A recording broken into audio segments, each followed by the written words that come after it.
Hello, welcome to this summer masterclass series, July 2021. We're very excited about offering these masterclasses. This is the Trumpet Masterclass, and let me first introduce the Canon Camp itself. Is this wonderful summer opportunity for folks in this region to come and make great music in the mountains. There's a couple of examples of the orchestra playing and some of the singers singing and making great music together. It's a really inspirational time in the summer for our students, and we look forward to having you in the future. In the meantime, this is a master class that we're offering this summer since we're not having those we're not meeting as a group over our 3-week period in the summer, so that we might be able to offer you some important information on the all-state auditions and the literature that is new, I guess, this particular year. I'll introduce myself. My name is Dr. James Stokes. I'm the professor at the Hayes School of Music in Boone, North Carolina, at Appalachian State University, and I also am one of the teachers and instructors for Canon Music Camp in the summer times. I grew up in Western North Carolina in Hendersonville, and I participated in regional and all-state band and honors band. And at that time, that was a great goal for a country boy who was, from a small town, and I practiced really hard. I was lucky to have my father as a band director. The band program that we were in, that he developed from 1968 to 1988, was a very strong place to really learn how to make great music. And that's something that we did. It was not only myself, but there were many others who were, strong musicians who decided to go on to careers in music after that. I also had a great private teacher that I worked with, Keith Garvin. He was the trombone soloist with the United States Army Band. That was during World War II. He was a fabulous teacher.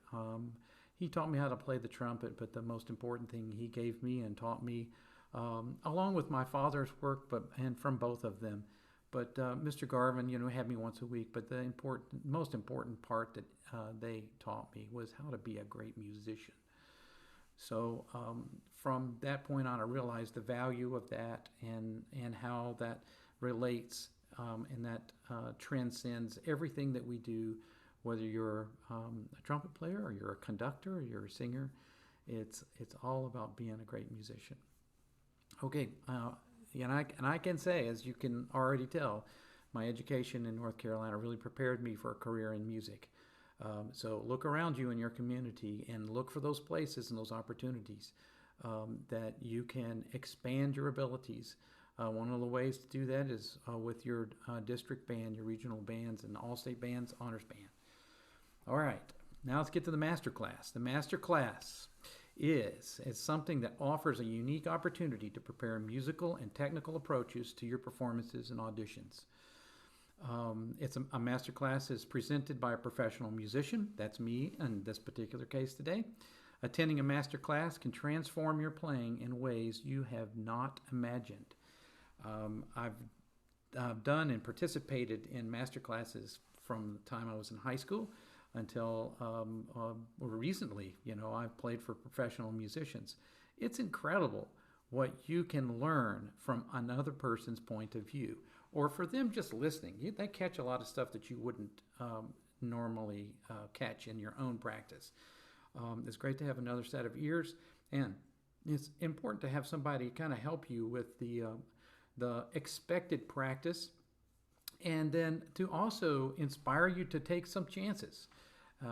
That's what I found a lot of times in master classes, that I'm trying to play exactly what is like written on the page and what I've been taught, as opposed to letting myself go a little bit and being as expressive as possible.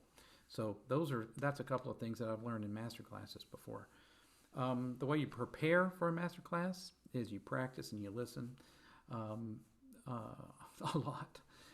Warm up before you practice and perform. Just be prepared in as many ways as you can possibly imagine. All right. Okay, today's goals, we're going to learn some things about daily practice. Start simple, expand little by little, vary your dynamics. Don't always play loud, don't always play soft. Trumpet players tend to play a little loud all the time. You have to learn how to play soft too. Practice as if you were performing. That's a really cool thing to do, to set in your mind from the very first note you play each day. You're always performing. Make the very best possible sound you can. Imagine a beautiful sound. We're going to talk about instrument care. Keep your trumpet clean, inside and out. Preparing for an audition. Read all requirements for your district and state auditions. This is really important. I know a lot of folks, at the last second, they didn't know that they were supposed to do this, or sight reading wasn't included in the audition. You have to learn to read all the instructions. If you're making something or you're preparing something for dinner, for a recipe, read the instructions. You can't always improvise and kind of guess at it. There are specific things they ask for, and in specific forms, know it. Know exactly what is listed, all right? Do as much listening as you can. So listening would include not just the piece of music that you're practicing, but let's say in my case, I'll listen to singers for great sound.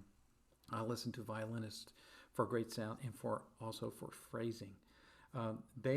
They have a different approach because they can play without breathing. However, they do tend to play as if they were breathing.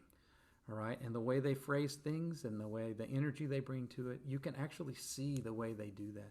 So violinists, I love to listen to jazz musicians because they give me so many creative ways of approaching my music.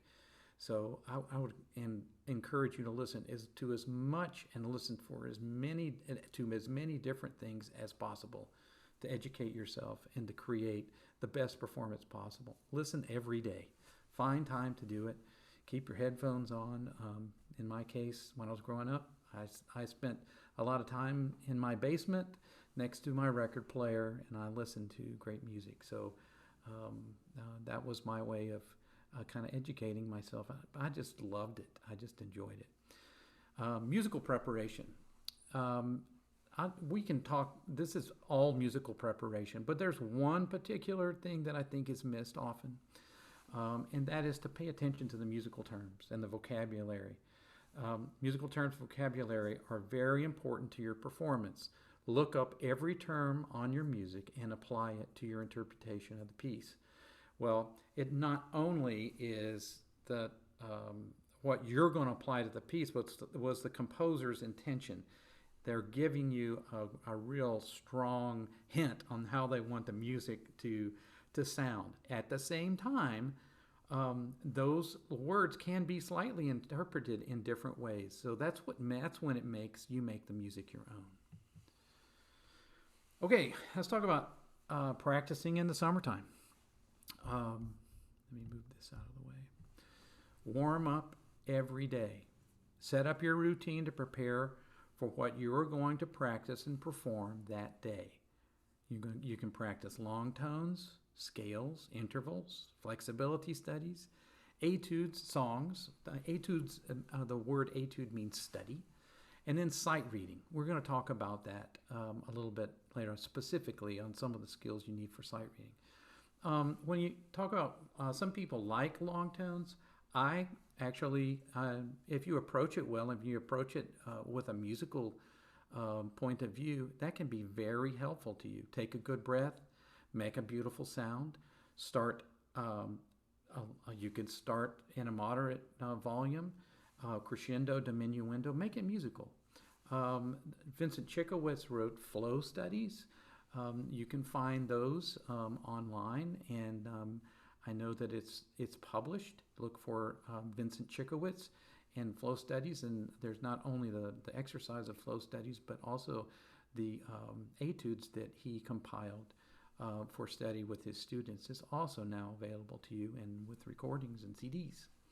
So I would suggest that that's a great place to start too. If you don't particularly like long tones, flow studies can be really great.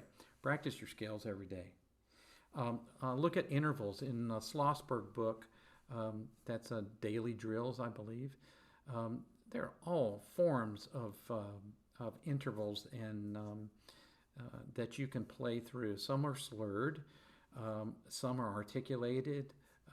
You want to vary everything you do, but start out with something basic, something within your means, and then expand the things that are a little bit more difficult. Higher and lower, make sure you balance the two. So you play a little bit of both. I tend to play, if I play something high, the next thing I play is something a little bit lower. So I'm always kind of countering each thing as I go. Flexibility studies are great for just getting things moving. All right, so flexibility, a lot of people refer to those as lip slurs. There are many resources for that. Etudes and songs, you can find etude books. They're endless. Go online, find one, ask your teachers about good places to start. The Rubank book, I believe it's the Advanced Studies or the Selected Studies is what it's called. Selected Studies, it's published by Rubank, and I think you can get it through Hal Leonard, but it's been around forever, and it has the etudes progressively going through in keys. And it also studies its style and traditional composers. You can find all of that. And all of this stuff, if you're really familiar with the composers that are in the selected studies, you can find the majority of those. They are public domain, and you can find them at a website that's IMSLP, where you can actually find the All-State Solo, too. All right, and then sight reading is something that you want to do a little bit every day. Okay, practice and rest the same amount of time. So this is something that I had to learn to do, because what I wanted to do is I wanted to practice, and I wanted to practice for 45 minutes, and I wanted to fill that all completely up. Well, the reality was that by the time I got to 20 minutes, I was toasted. So what you want to do is establish a really good habit of practice for 10 minutes and then rest for 10 minutes. There are times when you can extend it a little bit farther, and you will have to. If you play a recital or you play a concert, you're going to have to be there for a while. However, you do notice a lot of the times you play and you rest and you play and you rest. Okay, not all songs are like that, but most of them are. I tend to, like when I'm playing long tones, I'll play a long tone, I'll rest as much as I just played. I'll play intervals, or I'll play a flexibility study, but I'll rest after I do each one of those and pace myself throughout my practice session. Vary your dynamics and expand your abilities. Push your limitations little by little. Don't try to go the great distance in overnight. Just, if it's a chromatic scale, you add a half step on the chromatic scale each time you get to it. That's every day. I used to spend a lot of time in the Clark studies.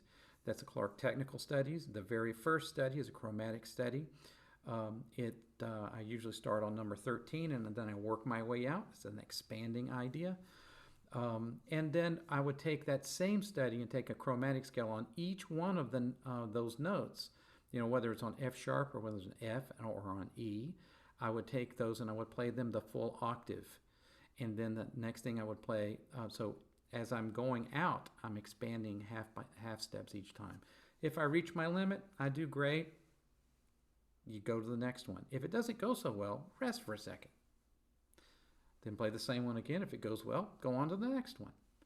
But be patient with yourself. Do this stuff little by little. Be musical about everything you play. Make a beautiful sound. Imagine that in your head before you start everything. I used to hear, to do that, you kind of have to have a quiet mind. Take things out of your head, out of your thinking, so that you can hear that sound that you want to imagine, and then you go after it. Sometimes you get it, sometimes you don't. However, never give up, just keep after it. Do a lot of listening and compare to that and imitate other players that you really love. That's very helpful. Use your imagination and be expressive. Be patient. This is a really important one. You got to be patient as you develop your skills in musicianship. It takes time.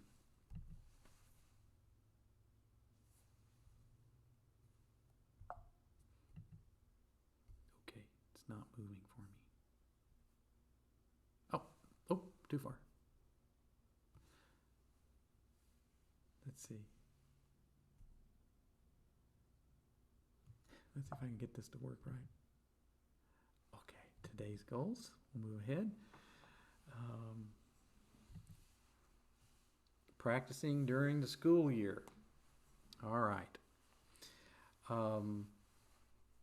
Work out a regular schedule for yourself. Schedule your practicing throughout the day. For example, here's just one idea. When I was growing up, I went to school early, and I had some time before classes started. This is an elementary school, and they called it junior high school back then, and high school. So I would go early and sit down for, if I had 20 minutes or 30 minutes, I would play my whatever my daily routine was. A lot of people call it a warm up. I call it a routine because it's something that I do every day. It helps me develop my playing little by little. I did that in the morning in the a.m. Like musical assignments and songs and etudes and music that I'm working on for, let's say, for solo and ensemble contest, I do that in the afternoon. I do some listening. I would compare, if I was had time at school, like a study hall, sometimes we had time like that. May not be the same case for you, but after I go home from school, I do a little bit of that. So I'm not playing like, 3 hours at a time straight. What I'm doing is I'm pacing myself over the day, like I would go to a different class. And then in the evening, I would take something I hadn't done before. I would explore something that I hadn't done. I would play a new etude, or I would sight read something, or I would work and listen to jazz, and I will work on some ideas in jazz playing. Okay, rest as much as you play. We've talked about that before. One of the ways that you can, while you're resting, is singing can be a great way to continue your progress as you rest. Developing your ear through singing is paramount in your trumpet playing. So basically, your voice as a trumpet player, that's your, I just said it, your voice. Okay. So if you can, when you put your horn down in your lap and you're going to rest for a second, try to sing the stuff that you're working on. Develop your ear through that. The more you do it, the better you get. When I was very young, my teacher, Mr. Garvin, asked me, he says, even if I'm not successful, try to sing the note before even hitting it on the piano or playing it with your trumpet. Try to sing it first. I did that. That was really helpful. It got me thinking about music first and not what I was doing, but what I was hearing. Helps you lead with that thought. Listen every day to trumpet music in addition to your favorite music. Okay? That's, stay inspired. Find the great music that you love. Okay, care and maintenance of your instrument. That's something that can be really important to what the way that your instrument sounds. So a clean instrument will help you sound your best. Clean your instrument regularly. I usually run some water through it weekly, and then every couple of weeks, maybe 3 weeks, I'll take a snake and I'll run it through there. So I run water through my horn on a regular basis. If I have my, as you will see later, I play a lacquer trumpet, not silver. So the lacquer is a little finish on there. It's like a coating. If you use hot water, it'll take it off. So don't use hot water with a lacquer instrument, just as I've written here. Use cold water. Use a mouthpiece brush regularly for your mouthpiece, because that's a smaller brush. And then the snake brush, which you can stick down the pipe of the horn. excuse me, can be really used to get the distance down and to loosen things up if there's anything in there. Be careful around the valves because that can scratch your valves. So it's just always be careful around the valves and keep them oiled well too. Use non-abrasive cleaners. If you have a silver horn, there are non-abrasive cleaners that you can use. The less you're rubbing and the more you can put, like there's a, gosh, I'm trying to think of the name of it. Anyway, at the grocery store, Wrights, that's what it is, Wrights. I put on my silver instruments and you just kind of let it sit, you get it wet and you let this sit for just a brief amount of time. And then you take that off and it's nice, beautiful and shiny. And some places need a little bit of work. Just be nice, all right, as you do that. Be gentle. I always run water over the end of it, kind of wipe the water off. And then I'll leave the horn in a place where it can dry. So the inside can dry too, because a lot of times you leave water inside the horn, you get those little green spots, that's actually the condensation becomes, it's like hard places. The metal reacts to it. So try that. All right, now let's talk about preparing for your audition. Make your audition part of your daily practice. Your biggest goals, your greatest goals are to, make a beautiful sound and be musical. When it's, when you're working on the piece, practice slowly. Isolate the changes that are challenging you, that you can't play fast enough or you can't quite coordinate well enough. Sing everything you do. I'm coming back to that each time. It's really important that you sing stuff. It can be really helpful, helps you rest, but it also helps you really focus in on exactly the sound and the way that you want to approach a particular phrase.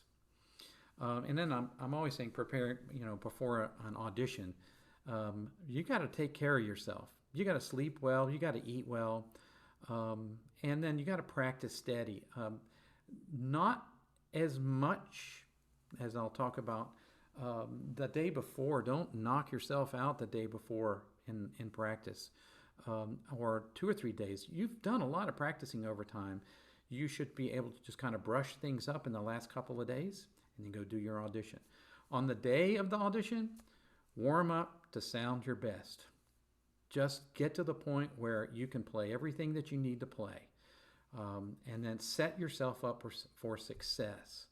Now, don't over practice the night before the day of the audition.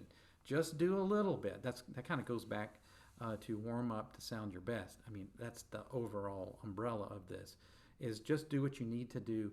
Don't overdo it. And then I always kind of go through and start each piece, and then I sing the pieces in my mind so that I can hear them, and I've got my tempo set. So I'm ready, so whenever I have to play it. Okay, let's move on. Preparing for an audition. All right, so this is months before, weeks before, whatever your time frame is. You got to practice your fundamentals. In the Arbin book, in the old Arbin book, and I say that because the page numbers are different, in the old Arbin book, and you can find that on IMSLP, fundamentals and rhythms, and it covers time and key signatures. Pages 26 through 36 are basic rhythms. The Arbin book is a traditional place to really learn a lot of the stuff we need to do as trumpet players, and originally cornetists, but these days we're playing trumpet. Okay, so I would look in there just to know all of those, so that when you look at a rhythm, you don't think about exactly how you're going to subdivide it. You can already hear it by just looking at it and seeing it. It becomes a new vocabulary for you. So the more you play through rhythms like that, and in like pages 26 through 36, the better just more automatic things are going to be for you as you read. That's good for practicing sight reading and just music overall. You're working on your vocabulary, musical vocabulary. Find a new tune and read it every day. All right? When you're preparing for sight reading, you have to sight read something. You have to be reading stuff constantly that you don't know. Open a hymnal, just a hymnal from, if you have it in church. A lot of, you've got old books sitting around. I used to have the Golden Song book that I used to have at home, and it had tunes from European tunes, traditional nursery rhymes, to church hymns, to patriotic songs. I would get in there and I would learn to play those pieces. I'd use it for sight reading. Okay, that's one suggestion. And there are many other things, and I'll suggest a couple things that are listed at the bottom of the page that are really good for trumpet players. Okay, before you start sight reading a piece, look at the first 2 inches of the piece. That's just like you're going to see key signatures. You're going to see what the tempo is. You're going to see the clef. You're going to see the time signature. You're going to see the very first note. Remember I said try to sing it, so you'll kind of have that in mind, right? Look through the entire piece. This is a great exercise. I'm giving you all the clues to sight reading. Look through the entire piece. Look at the key and the time signature, and look for changes and tricky rhythms. So that's just kind of getting so nothing's a surprise as much as possible. Establish a tempo and sing the first few measures to yourself before you play. Set your goal to do all of this in 20 to 30 seconds. This is really important. Do not stop before the end of the piece. Make that a habit in practicing sight reading. Get started, go. Finish the piece. If you tripped up a little bit, that's okay. You can go back and look at that at the end. But one of the things that's really important is that you keep going. All right, and that can also be in your regular practice too. Don't stop every 5 seconds. Try to finish some phrases as often as you can in your practice. There's a couple of books that I would suggest for sight reading, and this is also for vocabulary. I was talking about musical vocabulary and the rhythm. In addition to the Arbin suggestion I said earlier, is a Robert Getchell books. One is very easy. I'm telling you, I went back in college and read through that book many times. It's just a good habit. And then I went all the way through book 2 also on a regular basis. I play that a lot. Okay, so that's a great resource. We're not doing middle school today, but we are doing high school. Now comes to the fun stuff. I have done some recordings for you so that you can hear some of this music, and let's just talk about some general things to think about, and then each time we get in, you hear the piece, then we'll go back and look at the music. All right, so your goals: play with a beautiful sound, be musical, observe all phrasing, articulation, rhythms, tempos, and expressive markings. We've talked about all of that already, how important that is. Make it your own expressive performance. Your interpretation should generally reflect the markings on the page. Determine how you want to shape the phrases. Mark everything in your music. You are going to make this your own. When you make it your own and your own interpretation, mark it so that you can be reminded of it. Mark it in pencil so that if you change your mind as you're practicing or learning, you can do that. If you put it in pen, it's not so easy. Mark it in pencil. Listen for good intonation. Adjust your slide not only to lower the pitch, but to make a beautiful sound. So we're talking about low D and low C sharp or D flat, okay? A lot of times people do the action of moving the slide, but they're not really listening. So if you pull your slide out, you can find a really good spot where it sounds like the rest of your horn. That's where you need to be when you pull your slide out. Okay, so listen for that. It's all about listening, right? And then let's go to examples. So I'll give you a couple of really good ideas about how you might interpret this piece. Remember, this is my interpretation. I'll play it for you. Let me stop the share for a second. we'll go to share. I'm going to share the music, and we're going to start with the B version. I'll do the A version too, so you'll have that. Also, we're going to share this. Okay. I hope you can see all of that. And now, I move this out of the way. Here is a performance of the, gotta go back to the right one, to the All-State 9/10 solo. The B with the B ending.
Okay, so now we have something to talk about.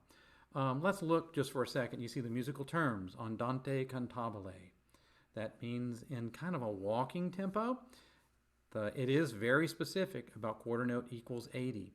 Cantabile means in a singing style. There is a diminuendo here. There is a crescendo. All right, and it says con anima, all right? In Italian, that literally means with animation or animated. Okay, I always think of cartoons, so I want to be, in contrast to the thing I just played, the cantabile, I want it to be much more animated in the way that I play it. It says brillante, so play brilliantly as you start this piece, and look at all the dynamic contrast that's there. The articulation, the way you pronounce it, really go for that. Do the best you possibly can to pronounce that. I tried to do that in the example. The dynamics are hard to hear because you can hear the articulation, but you can't hear the dynamics quite as well. I played a lot of those dynamics and I tried to make them as extreme as possible, but it didn't really pick it up very well. So you see how that works. The tempo here changes to 108. It's a faster tempo and it's brilliant. Okay? You end it, then you go to the B. It's back to the andante cantabile. Now there's an interesting moment in this where you get a little musical liberty, and that's from poco rubato. So that means little rubato, and rubato means there's a give and take in tempo. It's not a steady, doesn't have to be an exact tempo. All right, so you kind of interpret it a little easier. So the first two bars are like the beginning with a crescendo. It changes, notes are a little bit different. And then you can hear how I played that at the end, and I kind of hesitated. You can go back in this recording and you can play that again if you'd like. All right. Now, let's stop this for a second, and I'll play, just briefly, I'll play that and the A version of this piece. So you'll have something to compare it to. See if I'm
Okay, so same kind of idea about the beginning of this piece. The rubato is not in the A version of it, so the dynamic is similar to the beginning. It's steady. There's a crescendo in the last two bars and diminuendo to the end. This is something that you can make your own, but I'm hopeful that this example would work well for you. All right, let's move on to um, the next example. I can share this first. All right, high school. Play with a beautiful sound. Be musical. We're talking about the Guillaume Ballet Prelude and Ballade. All right, this is for the 11 and 12 high school folks. Observe all phrasing, all articulations, rhythms, tempos, and expressive markings. Make it your own expressive performance. Your interpretation should generally reflect the markings on the page. Determine how you want to shape the phrases. So, and mark it. Mark, like I said earlier, mark everything that you want and do it in pencil so that when you want to make a change, you can go back and change it. All right? Listen for good intonation. In this piece, there are some octaves. You want to tune those octaves. You want to know that you're playing the low octave in tune with the top octave when you make so it's important as you go through. And yeah, there are some other notes that you're going to adjust, like D or C sharp that you're going to have in this piece, and you want to play it with a beautiful sound and in tune. All right, we're going to go through each one of these examples, and I'm going to go one at a time. I'll kind of go in and out of this so that you can see and hear what we're doing. So I'll start at the very beginning of this piece. We'll go to that, and let's see, where's number one?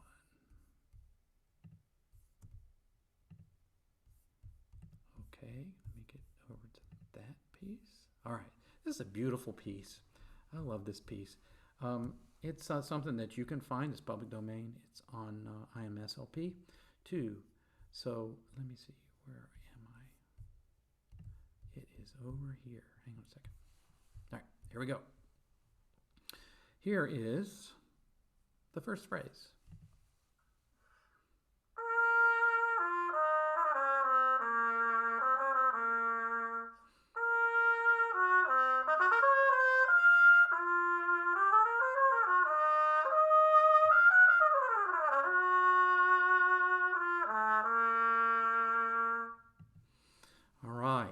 So we'll just talk about each phrase as we go through this. This particular phrase is where you announce yourself. You get a little bit of introduction if you're playing with piano. But when you start this piece, it's a little time, to get people's attention. Play it with beauty. Play it with, be really deliberate. Play it with passion, and then play it... I don't know. I think of bravura in the trumpet sense, but use your imagination on how you're going to express this. This is your moment to get the attention of your audience.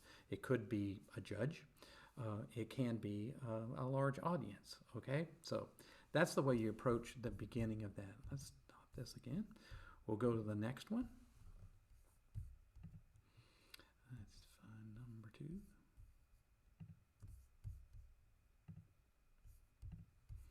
All right. Here's let me get back here at the beginning. All right. Here's the next phrase. It starts piano.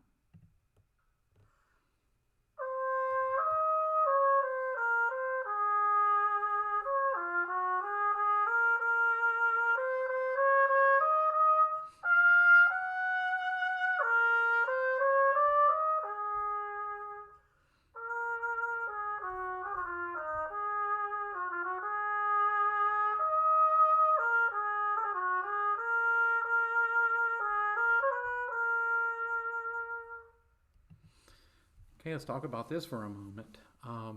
This is completely in contrast to the beginning. So you're going to play more delicately. You're going to play more fluidly.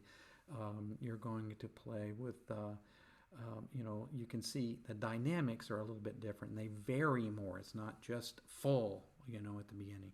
You start quietly, you crescendo to the A flat, you diminuendo, you come back to the way you started. And then there's one little correction. I hope they can correct this in the future. The grace note that's in bar 26 should be an E flat. So just you can keep that in mind. Most people wouldn't notice, but it sounds kind of weird with the F.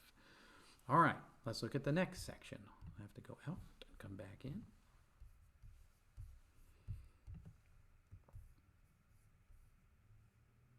One moment. All right. So we have the next example. This is starting in bar 29.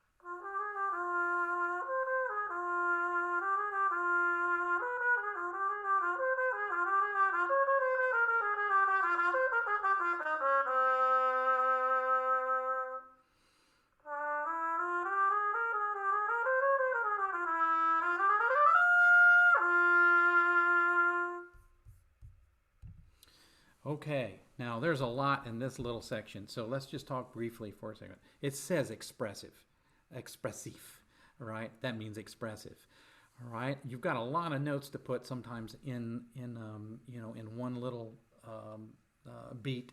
Work on that really slowly as you practice it, and learn how to really go after the low note so that you can follow through all the way to the next beat, all right? The low excerpt is sing. Make sure the trumpet sings just as well in the top, like you did in the first phrase of this particular section, as you do in the low register too. Now you come to bar 35. It says plus mouvement. Okay, that means more movement. So you're going to speed up a little bit, basically. All right. So it's just pushing the tempo a little bit, and then it says accelerate or accelerando in French. Okay. So that's in bar 37. And then you move all the way down to the fermata. That's your big finish, and you're anticipating something new. Then at that moment, you have a cadenza. A cadenza is something that you show off a little bit. You have the ability to play kind of give and take with the tempo. I always look at it as you start kind of up and down. You're going up and down hills. Da da da da da da da da da da da da da da da da da. So you can kind of move through it in the way that you think is best. I played for you the way that I think is best. You can go back and review that and take it or leave it. Just be passionate about everything that you do. Okay, now we're going to move on to the next phrase.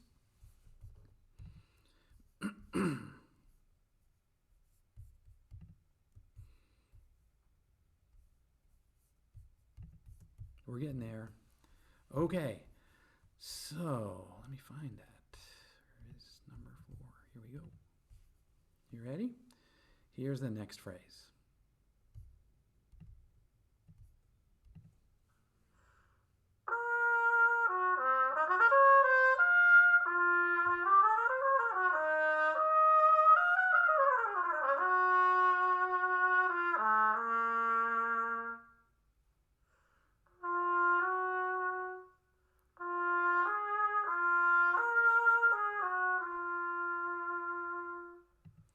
So you can hear a lot of times when it's appropriate and you have a note like the last note, it needs a little help. You can give it a little vibrato.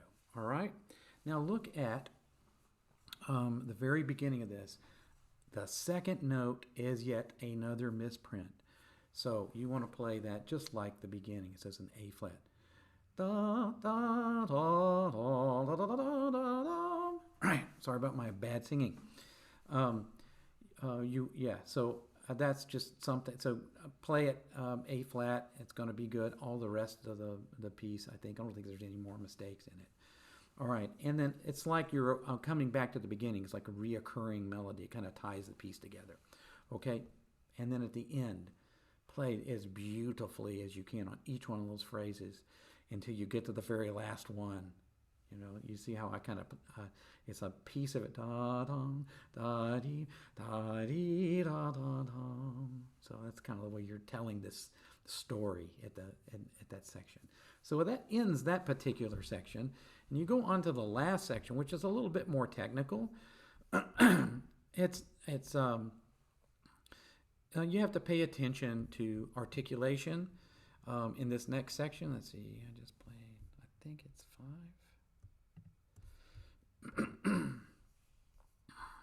Yes. All right. So when we look at this, it says decisive, or be very clear about the way you pronounce this music. Slur what's slurred, articulate what's articulated, pronounce it clearly, but pronounce it so you can make it sound like it's easy. All right? It doesn't need to be harsh or staccato. It just needs to be clear. All right? As if you're talking and it's a little bit different tempo. Look at the tempo. All right? Here we go. Here's an example of this, the first few bars.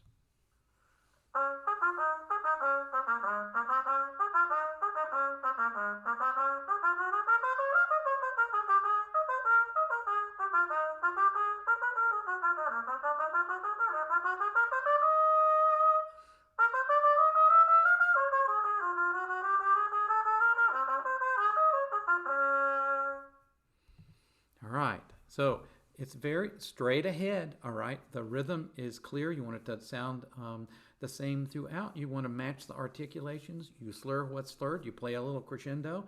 And then the last line of that excerpt, starting in bar 22, that's a skill that slurring 2 notes at a time, sometimes it gets a little bit difficult. Play it slowly and keep the length, right? Don't go da-da-da-da-da-da. Play da da da da da. All right, so that will help you get through that phrase a little bit more smoothly. And I can say just about everything that I do, whether it's legato or staccato or separated or connected. Snap your vowels down. Get the trumpet out of the way so that you can play the music on the page. All right, let it be as much of a voice. If you're sliding your fingers around, it won't let you play between these notes very clearly. Okay, let's go on to the very last excerpt.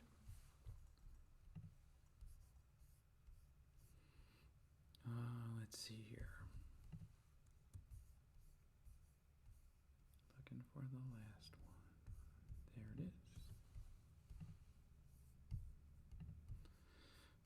one. There it is. Okay, here's the very last part of it. It's in a little bit of contrast of what you just played. Okay, so listen.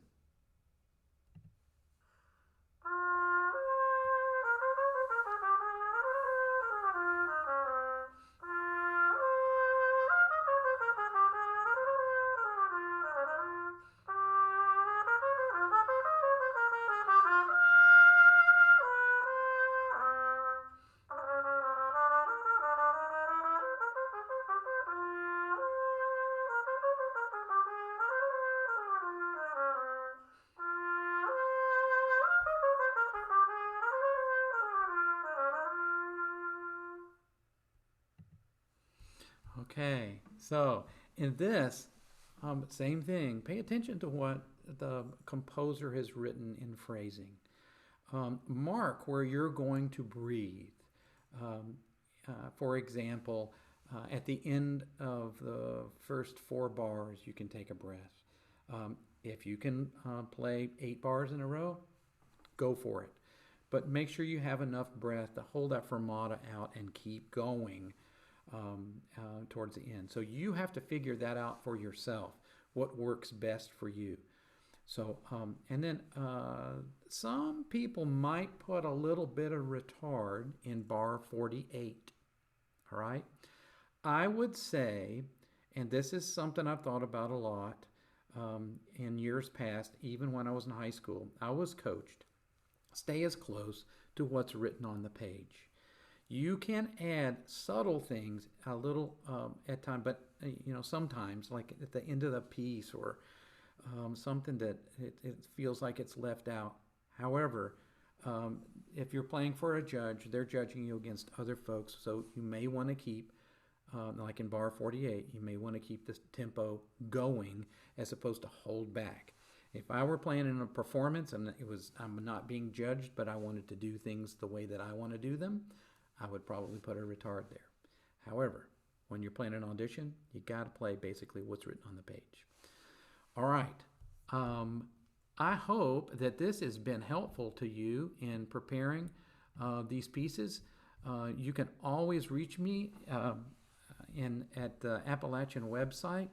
I'm always happy to share whatever information, and you can give me a call or send me an email.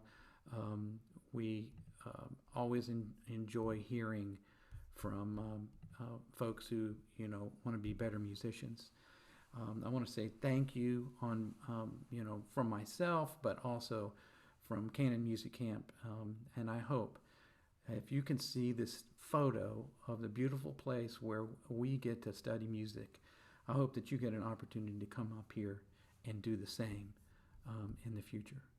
It's been a pleasure sharing this information with you, and I hope that I can be of help to you in the future. Thank you.